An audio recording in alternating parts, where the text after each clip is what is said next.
Yo, Welcome to the it's Everything TV, and I'm back with another video. You feel me? And we back with another Larry Legend video. You feel me? You feel me? I know y'all love this. Y'all love Larry Bird, just like I love Larry Bird. I just didn't watch that other video. I didn't even watch that one. Like, I just know of Larry Bird. I know like a lot of his crazy moments, and I'm just like, you know what, I had to, react to it for the YouTube. You know what I'm saying? I'm glad y'all loved it, for real. I don't want to be doing none of this for nothing. I want this to reach as many people as possible, because I know y'all like seeing it. You feel me? But with that being said, I don't want this to be too long of a video, so I need to hurry up and, get this out. I appreciate all the love on the other videos. I really do. If you like this video, hit the like, subscribe, hit that post notification bell. They don't always recommend, you feel me? But with that being said, man, we finna get into this video, because this is go be a long one. I don't even want to put it into two parts. We just finna get right into this, man. complete collection of Larry Bird's greatest stories. The first episode of this series was an episode on Kobe Bryant, the complete collection of Kobe Bryant's greatest stories. If you haven't seen it, or you did miss the upload, feel free to watch it on the channel. But the amount of support on that video was incredible, and I really just want to thank all of you guys for that support. Kobe was someone who meant a lot to me, as he did for, I'm sure, all of you guys too. Right. And hopefully that video did him justice. Right. Today we're looking at Larry Bird's greatest stories. And because these videos take such a long time to make, the only thing that I ask is that if you enjoy this video, you can please hit that like button. For sure. Subscribe if you do enjoy the videos, because it does help my channel out. And also comment shout out to you for making this video, bro, for real. Episode 3. We've done Kobe. This is Larry Bird. Which players should I do next? Chill. Welcome to the complete collection of Larry Bird's greatest story. Bet, let's get into it. Well, you had the Bird night. I had the Bird night. That was a tough night, man. And he would tell you to play and catch it over there and shoot it. Larry Bird, he was not a nice My bad if I get quiet, because I'm trying to listen. He talked to everybody. He was talking trash all the time, man. But fun. And they called a timeout, and he turned around and looked at me and said, I'm going to score right here on you. And he came back out and hit about 10 in a row on me. And the last one was left-handed. And he asked me if my mother was watching. It just came out. And we never shook hands. Bro, 13 years. Wow. Larry was so savage, bruh. Well, you had the Bird night. I had the Bird night. That was, I like it. Hey, we here for it. We here for it. The biggest argument that night is, well, you only scored 6 on me. But nobody was guarding Bird, were they? The bench was going crazy. Yeah, but when a guy is literally coming up the court, calling his shots, and Bird talked a lot of trash. So did. In New Orleans. That's in New Orleans. You were playing the Hawks, and it was one of those times they were playing some home games down in New Orleans. In New Orleans, I'll never forget that game. He was so hot, he started shooting threes with his left hand. That's crazy. And it was in a neutral site, and I know that Larry was always telling the ball boys, hey, I can shoot a free throw on my left. Record. As he was getting taped on the tape table, he would always say, hey, go find out the scoring record in this gym. It was something special, even as a player. After the 55th? But we were down so much at the time, you had time to realize the game. We're on the after the 40th. And he's like, he literally says, who heading away? Left side, across the 3, and you're listening to him. That's a tough feeling. Yeah, that was the one game that I think he tortured Dominique. He saw Dominique, this up-and-coming player, and he just tortured him mentally. That game, he tortured all of them. I mean, it was mind-blowing. Every shot was tough too, bro. I think Bird went by the bench one time too. Man, I wish I could have watched this, bro. Yeah, and he called that one. That was the one where he feeling it. He literally said, off the glass into the trainer. And, how loud did he call this? Like, did he yell it out, or did he just say it and one of the players heard it? He said, who wants it? And I think Ricky Brown, I'm not for sure who it was, ran out after him, and he shot this high rainbow. It goes in, Ricky bumps into him and accidentally knocks him on. Oh, that is so. We're Celebrating Bird. Yeah, it was the best film session. Every time when I see Mike, we still laugh. God, it was to watch the real game, and just when, with a video, and Mike rewound the celebration 20 times. He just kept, not the shot, he just kept rewinding it, showing the guys, you remember they're giving each other high five. And then somebody falls off. It's the nothing bench. you can do. It's like you have. It's like in laughter.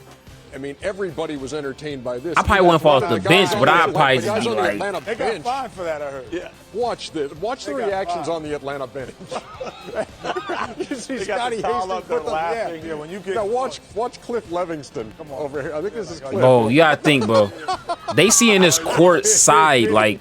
And our film session was 20 minutes of that. That's legendary, bro. On a show that night, and I mean, just to get the whole Atlanta bench going crazy on some of the shots that he was making down the stretch. That's crazy, bro. That's a tough shot, bro. And we never shook hands for 13 years. Boy, that's sick. 13. Boy, that's a long time. In the like, locker room. Who's playing? Did you really say that? Who's playing for second? Yeah, I did. I felt so bad. Yeah, when you walked in and asked who was going to get second place in the three-point contest, when you walked up, when you walked in there, boy, that's different. Boy, that's different. When you made that announcement to the room, just messing with all those guys like you always did. And it's the same one he clutched. I had no clue. I never really practiced. Me and Danny used to shoot some before we went out there. He didn't practice. Everybody's sitting there. Everybody's real quiet. You really didn't. You knew the guys, but you never were around them. Three-point contest at the All-Star break, and Larry walks in and says, "I hope all you guys in here are thinking about second place because I'm winning this." Excuse me? Right, like guys, what? Who were some of the guys in the competition at that time when you walked in? Who was in that field? You know, Come on, Coach, you know. Right, you know. No, I don't really remember. Dell Ellis. Dell Ellis. Yeah, Dell. What's Hodges. the kid that's Yeah, Hodges. Leon Wood. Leon Wood. And I'm sitting there with one of my teammates, Leon Wood. That's kind of effective, though. Great three-point shooter. Because that'd make me kind of nervous, like, And oh, are you serious? Anything, so I walk in and look around, and it just came out. He says, "Who's coming in second?" You already know who's going to win this.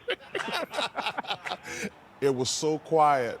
And after that, I said, oh, man, these guys ain't got no chance. And I got lucky because I almost got beat in the first round. But what was the reaction after you said that? And then he playing with his jacket on. That is, bro, this is crazy, dog. Yeah, it was silence. I think they were a little nervous. I like it. I think they were nervous. That's what I'm saying. I would have been nervous. But you know, that's just part of the competition. Like, you gotta think butterfly fake. Rhythm. The shot, one step back, pick it up, the shot. Back and forth. He is like a machine. And the results are almost You gotta like think a butterfly fake. If he doesn't say that, they might be a little more confident. See when he took off his top. Hey, it's hard to shoot out the bird just made 23. And then the walk off with your hand up. I mean, come on, Coach. Come on. Well, I was struggling in that final That's for the round. ages, bro. I know that. And I just got hot there the last 2.5 racks. You know, when you're shooting them, you don't know what the score is. Right. Right. But right. I had a feeling by the way the crowd was going, I had to make the last one. And when I let it go, I felt it was, you know, sometimes you shoot them, you think they're going in, they don't. But that one there looked perfect all the way. So if it would have bounced out, I would have felt like an idiot. Well, but it went in, I got lucky and got the check and went home. 3-time three. I didn't know he was a 3-time champion. I didn't know that. 3 times? With the two-point ball, 17-15, defends the long-distance shootout crowd at Chicago Stadium. He and Ainge, I think, were both in the three-point contest together, and Larry won the contest. Hey, and then Larry working his way up, bro. On the bus, and we're on the bus for a few minutes. He up in that, boy. And what? Said, I'm learning so much from these videos. Hey, Danny. And Danny goes, yeah, Larry goes, who's the three-point king? You know, because Jordan, my number one. You know, I don't really have not a nice guy. a list. Back then when we flew commercial, we didn't fly private. I'm learning a lot about Larry, bro. Game in Cleveland. Matter of fact, there was one game in Cleveland.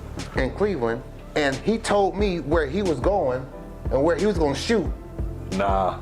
I won't hear about it. Okay. I won't hear about it. It was 91-92 season, and we was playing the Boston Celtics. It's one of his last seasons. It was Bird, McHale, Parrish, the great three, right? Ainge, and we was up 1. Okay. Where he was having a pretty rough first half, and in the old days in Cleveland, you walked off the court the same way at halftime, and I kind of puffed up on him and walked beside him and was like, "Oh, that's Craig Elo." 1 for 10. I was like, "That's defense, you know." And he just kind of looked at me and said, "There's 2 halves." And he came back out and hit about 10 in a row on me. And we was up 1. Okay. Craig had it. He had it so rough, bro. Who's guarding me? He had to deal with Jordan. We coming out of timeout. Bird. Now, remember, I'm a rookie because Price is out because he hurt. Right. He says, "Who's guarding me?" I says, "Craig Elo." He says, "Why you got that white boy on me?"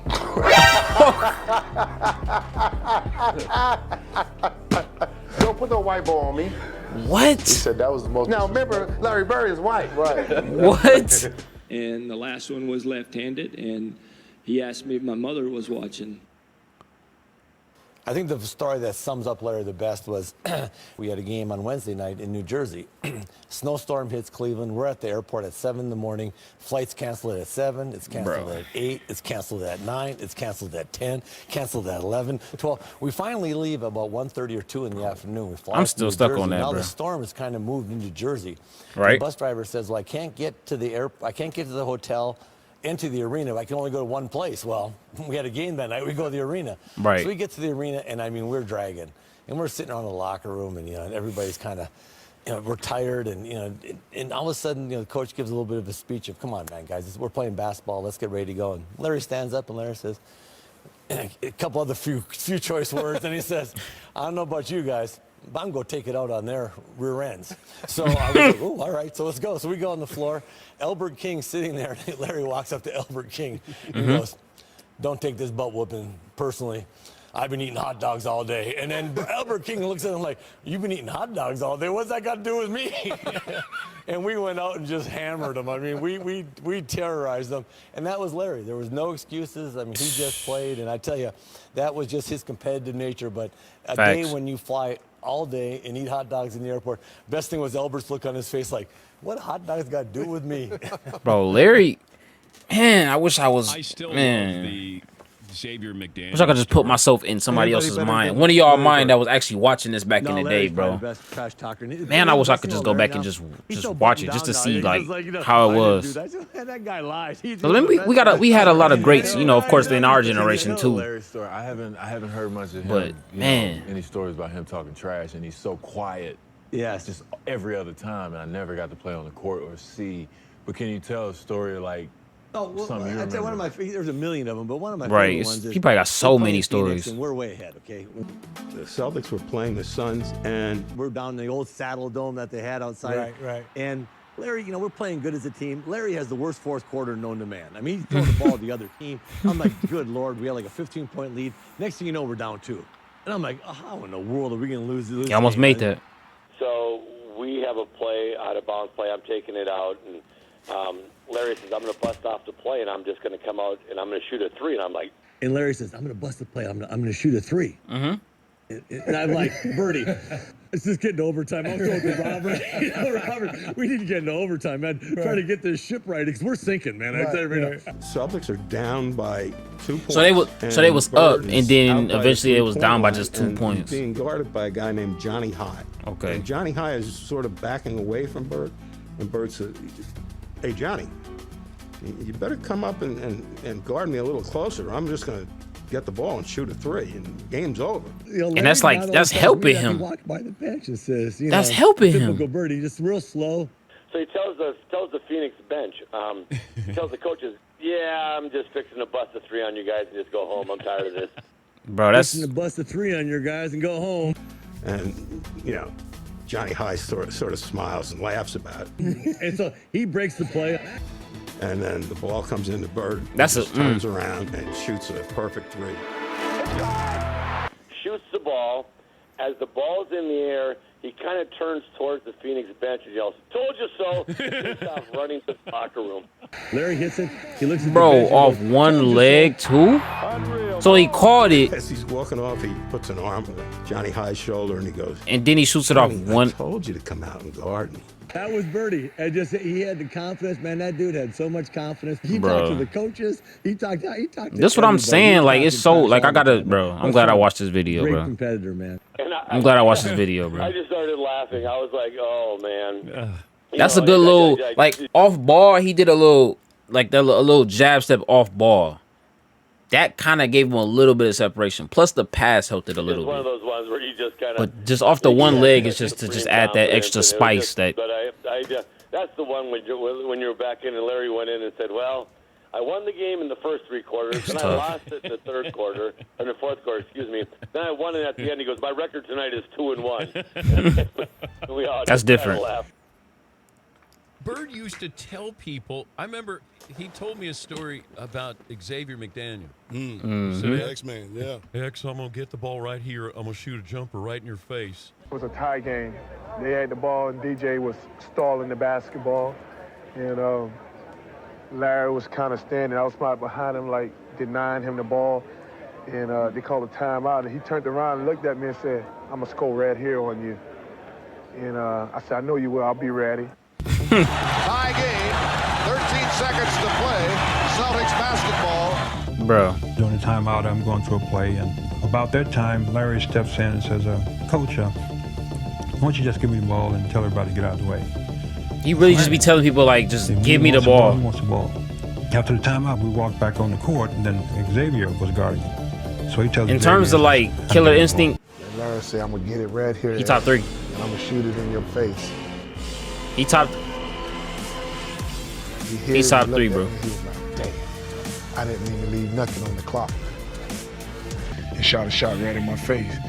I just looked back, and the ball just went in, hit off net. Pro move. He said, "I told you so." Pro move. He was like, "I didn't mean to leave 2 seconds on the clock." He wanted to shoot it with 0 seconds on the clock. I walked back to the sideline like, dang. Bro, you see his face like, what? A lot of people don't know this. You probably know this, Dan, but Larry Bird was one of the biggest trash talkers in basketball. And a lot of people say, really? You know, they thought it was Reggie or Charles. Larry Bird talked more trash on the basketball court than anybody I've ever played against. And he told me 2 things one game. You know, our rotations, double teaming Kevin McHale, always had to rotate to the corner. They all got the same look every time, bro. It's just like. So he shot one, and I mean, I'm trying to block this shot, and he would just tell me, "Scott, you're a little too late. You know, a little too late." So we playing him in the last play.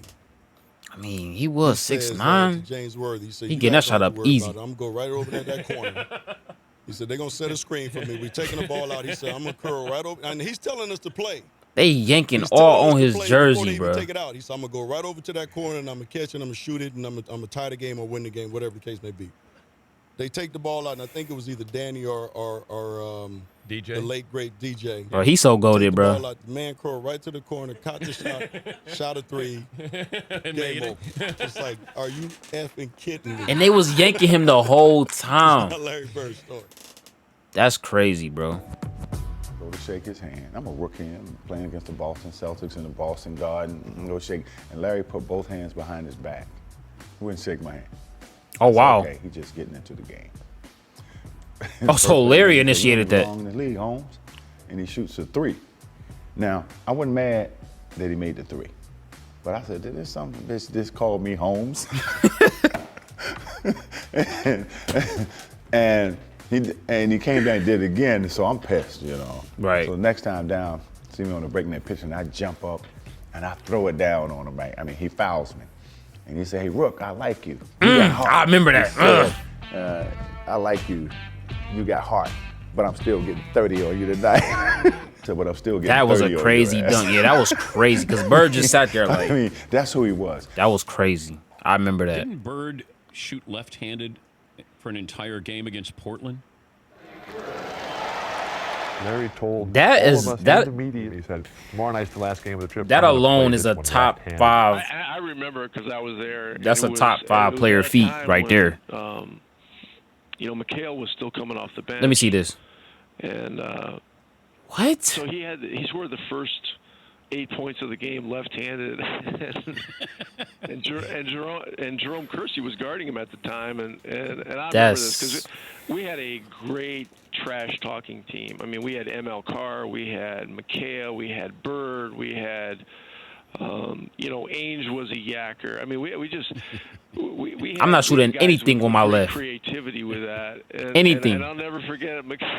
Mikhail yells out. I'm so rusty. I can barely lay with that left. I mean, but like you're talking about one of the great, obviously great players, great competitors. But Bird was a great artist too. Who's got Larry Bird stories? Brad Daugherty told me this story when he was. I could sit here and listen to NBA legend stories all day. Playoffs against the Celtics. Down one, Larry Bird catches the ball in the deep corner. Wet. And he steps back for a three. He was old right here. Before he takes the three, he's like, oh wow, he's going for the win. He's not going for the tie.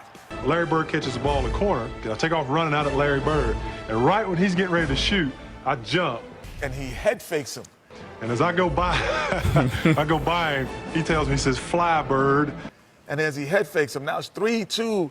He hits him on the butt with the ball, and then he shoots it at the buzzer. And the confidence that hit him on the butt as he flew by him trying to block a shot. And I go right by him, and he shoots the ball. It's nothing but nylon. Nothing but nylon.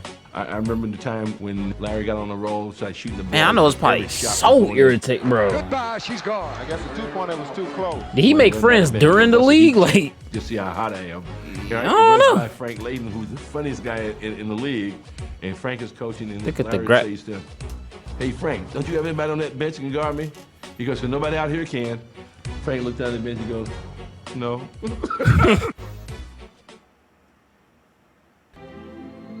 Beyond an acute awareness of his own commercial potential, Bird waged psychological warfare at the drop of a ball. The 84 Olympic team was playing an exhibition game against a bunch of pros, including Larry Bird, and they were in the warm-ups. And a ball bounced down chill with from this, the bro. college It's end like of the bouncing around my court to head. the pro end. And Michael Jordan went down to chase it. The ball happened to be picked up by Larry Bird. Mm-hmm. And Michael went up a few feet away from Larry Bird and held out his hands. And Bird took the ball and fired it back down the court over Jordan's head, as if to say, you're not only not getting this ball, I don't give a damn who you are. Larry Bird knows exactly who this guy is and what's going to happen in the next few years. And he wants to get every edge he can get right now. But Bird didn't talk trash to you, did Oh, my God. Bird talked trash to everybody. But didn't he? Did he get to What year was that? What year was that? I always tell this story about Larry Bird. I remember him, he was cursing under his breath. And I asked him, I said, Larry, what's going on with you? He says, you guys are being disrespectful to me. And I says, what are you talking about? He says, you guys are putting a white guy on me. But why he keeps saying that? Wait, who's the white guy? Why, bro? I can't remember who it was. I just started laughing. I had no comment. Yo, Larry is a He said, savage. it's disrespectful when y'all put a white guy on me. Here he was out there with a quarter Larry is black crazy, guys dog. out there talking trash with him, and the rest of the fellas are sitting there going, "Hey, the boy bad. What can you say?" Hey. I remember we were playing Washington, Game wrong with him, I don't know. one night, and Larry just hit what would have been the game-winning shot. Just hit 10 straight on me, I don't know. Called timeout. It won't count. It does not count. Boston Yeah, well, we seen this in the mixtape. Larry came back to the bench, and he was a little upset. He looks at the bench and says, "Hey guys, when I come back after timeout, I'm going to go right to the same spot, and I'm going to kick it in." He told Washington, "I'm going to get the ball." 2 seconds left. The Bullets by 1. Aims to Bird. He gets a good Bro, he did the same thing in the other game. The same, he caught it and shot it off one leg. Bird wins it at the He did it How again. many people you know would talk to the other team like this and says, "I'm going to stick it in your face"?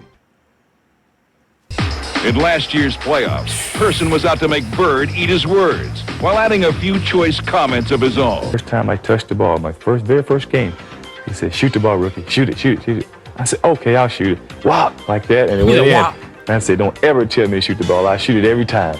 And from then on, it's been a battle for the last 6 years.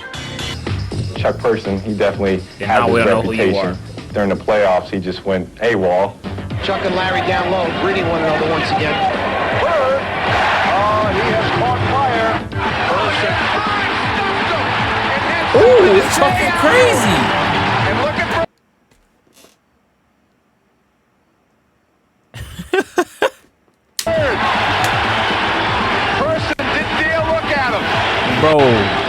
is a little special because Larry is a wild man. Always had run-ins, but it always seems like what was I going get the through his last word. mind? Like, why? What triggered that savage aspect? Like, And I hope you guys enjoyed this video.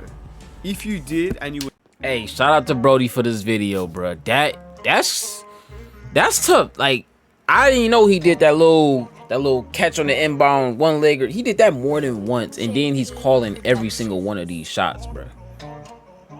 I know playing him is just like, it's nothing you can do. You hold him to a little to nothing in that first half, and he say it's 2 halves, and end up busting you in the second. He go crazy in the first 3, play trash in the 4th, and then end you in the at the last second. This man is goated, bro. This man is goated, bro. I'm doing nothing but educating myself, bro. I'm only 22, so you know that was before my time. Sheesh. But you made it this far in the video, bro. I appreciate that. I mean, you a fan of Larry. You might be a fan of me. You feel me? So you might as well hit that subscribe button. You feel me? So hit the subscribe for me. Ring that notification bell, because YouTube do not always recommend. I appreciate and love every single one of y'all, bro. For real. But that'll do it for this video, y'all.